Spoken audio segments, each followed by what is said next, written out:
आज आपने हमारी तमहीद और इब्तदाइया तो सुन ली है, शामी साहब मुखातिब इसी बात पर बहस कर रहे हैं। और जब से मुझे ये मालूम हुआ है कि उन्होंने वज़ीर आज़म को एक ऐसा सवालनामा भेजा जो सरासर सियासी नौइयत का है, मैं ये समझने से कासिर हूँ कि उन्होंने ये क्यों ऐसा किया, क्या इसका मुहर्रक था। क्या ये बात दुरुस्त है कि जो सवालनामा आया है उसमें अक्सर सवालात सियासी नौइयत के थे? बिस्मिल्लाहिर्रहमानिर्रहीम, बहुत शुक्रिया शामी साहब। जी बिल्कुल शामी साहब, जो सवालनामा मौसूल हुआ था उसमें एक सवाल इस चीज के बारे में था, उसके अलावा ज्यादातर सवालात जो थे उसमें वो सियासी नवीयत के थे, और सियासी नवीयत के भी ऐसे थे जो हमारी अपोजिशन पार्टी जो बात करती है उस तरह के थे। उसमें भी फॉर एग्जांपल आपकी हमारे पे अगर किसी चीज पे तनकीद होगी तो आपकी एक पोजीशन होगी, एक मुस्लिम लीग नून की पोजीशन होगी, एक पीपल्स पार्टी की पोजीशन होगी, एक जामी साहब की पोजीशन होगी। ये डिफरेंट पोजीशन होंगी। एक पोजीशन कभी भी किसी चीज के ऊपर तमाम लोगों की नहीं हो सकती। तो वो मेरा ख्याल है फरमाइशी सवालात थे, मैं यही कह सकता हूँ। जरा दो तीन सवालात जरा बयान करें ताकि कंटेंट क्या था उन सवालों का, कंटेंट मालूम हो सके वाज़ेह तौर पर। देखिए, एक तो सवाल उसमें ये था, मैं आपको बता सकता हूँ कि जिसमें पाकिस्तान के अंदर हुकूमत का किरदार क्या है, फौज का किरदार क्या है, 2018 के इलेक्शन जो हैं वो किस तरीके से हुए। अब मुझे बताइए कि एक माली इन्वेस्टिगेशन हो रही है कि लोगों ने ऑफशोर कंपनीज बनाई हुई हैं कि नहीं बनाई हुई, पैसा छुपाया हुआ है कि नहीं, मनी लॉन्ड्रिंग की हुई है कि नहीं, ये पनामा लीक्स जो है ये तमाम उस चीज के बारे में है। तो वो सवालात जो है वो पूछे जा रहे हैं कि इलेक्शन के बारे में जो है वो किस तरीके का इलेक्शन हुआ, फौज के पाकिस्तान के अंदर क्या इख्तियारात हैं, फौज ज्यादा इख्तियारात इस्तेमाल कर रही है या सिविलियन गवर्नमेंट कर रही है। तो वो बड़ा वाज़ेह तौर पर था कि वो सवाल यहाँ पर बैठे हुए किसी शख्स की फरमाइश पे बनाए गए थे और वो सवाल भेजे गए। तो जिस तरह का सियासी सवाल भेजा गया था उनको फिर उसी तरह का जवाब दिया गया था। तो वो मेरा ख्याल है उससे अफाका हो गया होगा। और ऑफशोर कंपनी या उससे कोई ताल्लुक पर मबनी सवाल था अगर, तो किस नौयत का और कितना था उसका हिस्सा इस पूरे सवाल में? वो एक ही सवाल था जो एड्रेस के बारे में था, उस टू जमान पार्क के बारे में, और वो बड़ा वाज़ेह तौर पर उनको नक्शा साथ भेज के बता दिया गया था कि ये आप किसी और शख्स की तलाश में हैं, ये टू जमान पार्क एक और एड्रेस है और वहां पे बिल्कुल इस नाम के शख्स रहते हैं जिनके नाम पर कंपनी आप क्लेम कर रहे हैं कि रजिस्टर्ड है, वो क्लेम कर रहे थे कि कोई ऐसी कंपनी रजिस्टर्ड है, तो आप उनसे रुजू कीजिए। तो उनको उसका जवाब दे दिया था। लेकिन उससे हटके जो सवालात थे वो प्योर सियासी सवालात थे। तो वो ये अभी तक हमारी भी समझ में नहीं आया कि ये एक फाइनेंशियल इरेगुलरिटी या फाइनेंशियल बैड डूइंग्स का जो एक इन्वेस्टिगेशन हो रहा है वो उसके ऊपर सियासी सवालात किए गए, तो उससे थोड़ा सा समझ आ रहा था कि वो फरमाइशी सवालात। मगर क्या इससे उनका मकसद ये था कि आप मुश्तइल हो जाएंगे और फिर उनको कोई बात बढ़ाने का मौका मिलेगा? हाँ, शायद कई दफा लोग समझते हैं कि हम लोगों की मर्जी के ऊपर उनकी मर्जी के जवाब देंगे, लेकिन आप शामी साहब बुजुर्ग हैं, बेहतर तौर पर जानते हैं कि वैसे ही होना पड़ता है जैसे सिचुएशन आपको सूट करती है, और बड़ी अक्लो फहम के साथ ये काम होते हैं। तो जो उनका सवाल था उसका उसी अक्लो और फहम के साथ जवाब दे दिया गया था। मुश्किल होने वाली उसमें आपको पता है कि कोशिश जरूर होती है, लेकिन कोई वजह नहीं थी कि जवाब दिया जाए। शहबाज साहब, एक बात मैं जरूर कहूँगा कि आपने जो प्रीएम्प्ट किया और एक दिन पहले ये मामला खोल दिया, उससे तो ये सारा पेंडोरा बॉक्स जो है वो फुसफुसा होके रह गया। इम्पैक्ट नहीं उस तरह बना, उसका इम्पैक्ट ही नहीं वो बना।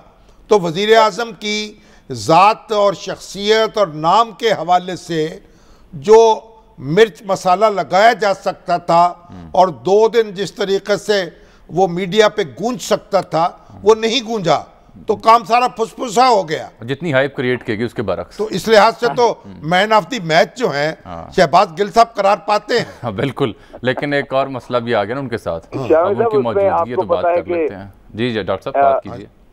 आपको शामी साहब आपको पता है कि अरशद शरीफ साहब ने ये स्टोरी की थी, उसके बाद फिर कुछ दोस्तों ने इसके ऊपर जो कमेंट्स किए उस स्टोरी के बाद, वो कुछ ऐसे कमेंट्स थे कि उसमें जो हमारे खैरख्वाह हैं, जो बैलेंस रिपोर्ट करने वाले लोग हैं, अच्छा काम करने वाले लोग हैं, मैं बसद एहतराम नाम नहीं ले रहा जानबूझ के, वो यहाँ मौजूद नहीं है। ठीक, बिल्कुल ठीक, तो उनका भी जो एनालिसिस था वो इस तरह का था कि उसमें जेन्युइन कंफ्यूजन थी उनके, मतलब वो कोई बैड इंटेंशन के साथ वो बात नहीं कर रहे थे, पर जेन्युइनली वो कंफ्यूज थे ये दो एड्रेसेस के बारे में। एक दोस्त ने अपने वीडियो में कहा कि वो शायद ये घर दो डिफरेंट गलियों में है लेकिन पीछे से जुड़े हुए हैं। मीन एक नहीं, पीछे तो ऐसा नहीं, पीछे से जुड़े हुए तो एहतजाज एहसन साहब थे, एहतजाज एहसन साहब, उनका घर जुड़ा हुआ था जो वहां से डिफेंस जा चुके हैं।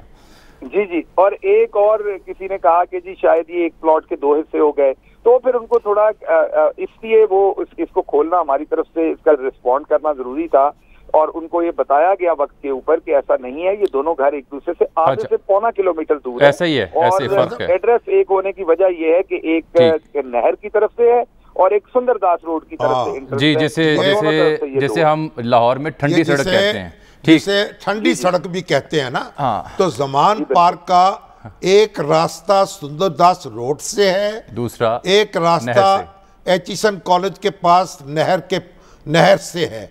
और इस रास्ते से जब आप जाएंगे तो जमान पार्क नंबर 2 जो है वो इमरान खान साहब का घर है, और सुंदरदास से जाएंगे तो वो फरीदुद्दीन साहब है, ये वहीदुद्दीन का वो दूसरा पता है, फरीदुद्दीन साहब उनका घर होगा, जो मेरा ख्याल वजीर आजम के सेकंड कजन के शायद कुछ सौतेले बेटे हैं, कोई इस तरह की बात मैंने सुनी है। ठीक है। अच्छा डॉक्टर साहब, चूंकि आज ये फैसला किया गया कि 3 रुकनी सेल कायम होगा, ये सेल है, कमीशन नहीं है, तो इसके इख्तियारात क्या होंगे, कब से ये अपना काम शुरू करेगा? देखिए, ये आज ही फैसला किया गया है कि जो प्राइम मिनिस्टर इंस्पेक्शन कमीशन है उसके अंदर एक सेल कायम किया जाएगा। तो इससे पहला सवाल जो है वो, मैं वकील तो नहीं हूँ लेकिन जो अमूमी तौर पर मेरी अंडरस्टैंडिंग बन रही वो ये बन रही कि जब वो प्राइम मिनिस्टर इंस्पेक्शन कमीशन के अंडर एक सेल बन रहा है तो ऑफ कोर्स उसके पास वो जो ताकत होगी या उसके पास लीगैलिटी होगी वो प्राइम मिनिस्टर इंस्पेक्शन कमीशन की होगी, वही चीजें, क्योंकि वो उसी के अंडर काम कर रहा होगा। तो उस सेल के अंदर आपकी जो 3 मेंबर्स होंगे और वो ये देखेंगे, 3-4 चीजें उसमें देखनी पड़ेंगी। पहली चीज वो ये देखेंगे फौरी तौर पर कि आया जो भी इंफॉर्मेशन आई है पाकिस्तानी सिटीजन के बारे में वो क्या लीगलाइज्ड डिक्लेयर्ड एसेट्स के बारे में है। अगर किसी की लीगलाइज और डिक्लेयर्ड एसेट है तो कोई बुरी बात नहीं। ऑफशोर कंपनी बनाने का पूरी दुनिया में रवाज है, बड़ी बड़ी दुनिया की कंपनीज एप्पल से लेके और बड़ी बड़ी कंपनीज जो है वो ऑफशोर कंपनी बनाती हैं।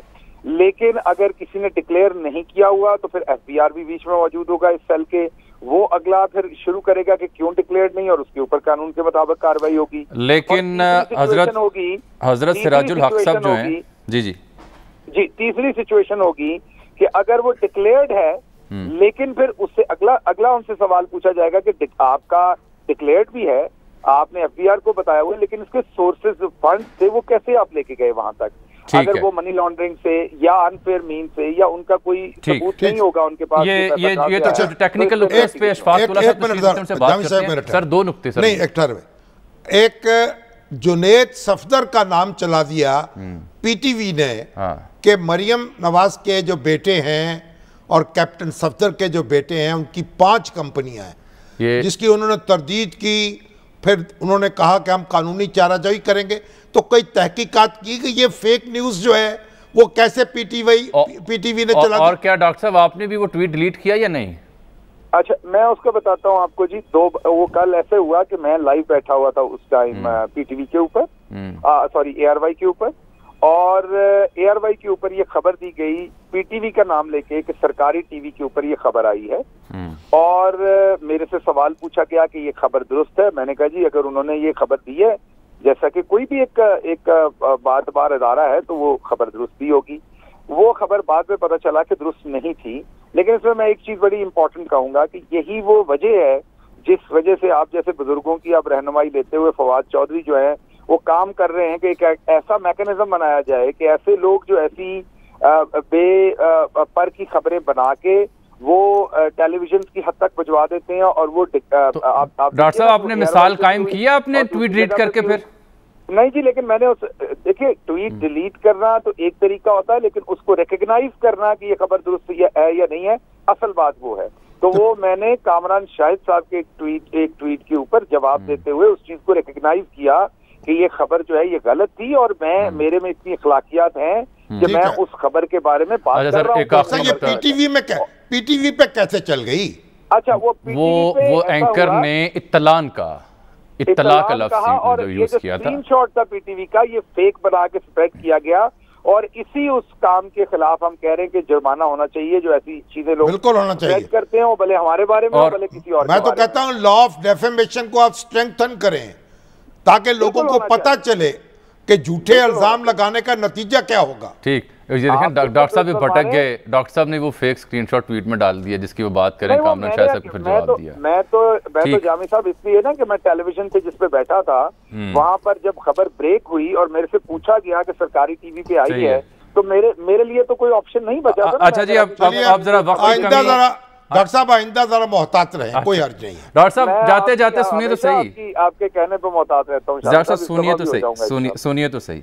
अब जनाब सिराजुल हक साहब ये कहते हैं कि जिन हुकूमती वज़रा और मशीरों के नाम आए हैं इस पेंडोरा पेपर में, उनको इखलाकन इस्तीफ़ा दे देना चाहिए या उनसे इस्तीफ़ा ले लेना चाहिए, क्योंकि आसन इकबाल साहब ने फिर ये लिखा कि दूध की रखवाली पे बिल्ले को बिठाने की तशरीह है ये जो सेल आपने कायम किया है। तो पीटीआई जब अपोजिशन में थी तो ऐसे ही मुतालबे किया करती थी कि जिन लोगों के खिलाफ इंक्वायरी हो रही है वो गवर्नमेंट में नहीं होने चाहिए, उनको स्टेप डाउन करना चाहिए। एक सेकंड यहाँ पे रुकिएगा, मैं 2-3 चीजें बड़ी क्विकली आपको क्लियर कर दूं। एक बात तो सबसे पहले ये कि यही जो हम फेक खबर की बात कर रहे थे, इसी की कंटिन्यूटी में आप ये देखिए कि एहसन इकबाल साहब ने कल फरमाया कि प्राइम मिनिस्टर की 2 कंपनीज का पता चला है जो कि जब वो आई लीक्स तो आपके सामने कोई ऐसी बात नहीं। तो एहसन इकबाल साहब ने बयान भी दिया, ट्वीट भी दिया झूठा कि लेकिन उनमें इखलाकी जुर्रत नहीं है कि वो उसको माने, डिलीट करें या उसके ऊपर माजरत करें, और ना वो करेंगे, मैं आपको पहले से बता दूं।